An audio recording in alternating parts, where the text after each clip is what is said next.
সকালটা যেমন শুরু হয় সেরকমই শুরু করেছি রান্না দিয়ে। তো আজকে রান্না করব এখানে পটল, সাথে মাছ রঞ্জন বাজার থেকে নিয়ে এসেছে সকাল সকাল। ২ পিস ভাজা বসিয়ে দিয়েছে, আর নিয়ে এসেছে এখানে হচ্ছে ফজলি আম, বাজারে উঠে গেছে। পটল, সাথে আদা রসুন বড়ি, বাঁধাকপি, এখানে আমার পছন্দের রসগোল্লা।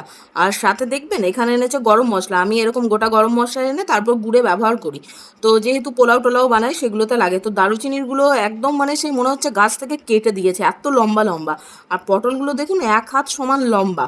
তো যাই হোক, সকাল সকাল এত কিছু ঝঞ্ঝট, এগুলো সব রাখতে হবে, রান্না করতে হবে, এই জীবন থেকে মানে রান্নাঘর থেকে যে কবে মুক্তি পাবো কী জানি। ভালো লাগে না বিশেষ সকালে উঠে এই রান্না বান্না। তো যাই হোক, ৪ পিস মাছ ভেজে নিয়েছি আজকের জন্য, বাকিটা রেখে দিয়েছি। পটল ভেজে নিয়েছি। তো চলুন দেখাই কী কী রান্না করেছি। ভাত আছে, ১ টুকরো লেবু রঞ্জনের জন্য। এখানে হচ্ছে কুলেখাড়ার শাক ভাজা দিদা দিয়েছিল, আর এখানে মাছের পটলের ঝোল করেছি। হ্যাঁ, ৪ পিসই করেছি, আমি ২ পিস দেখিয়ে ২ পিস খাই না।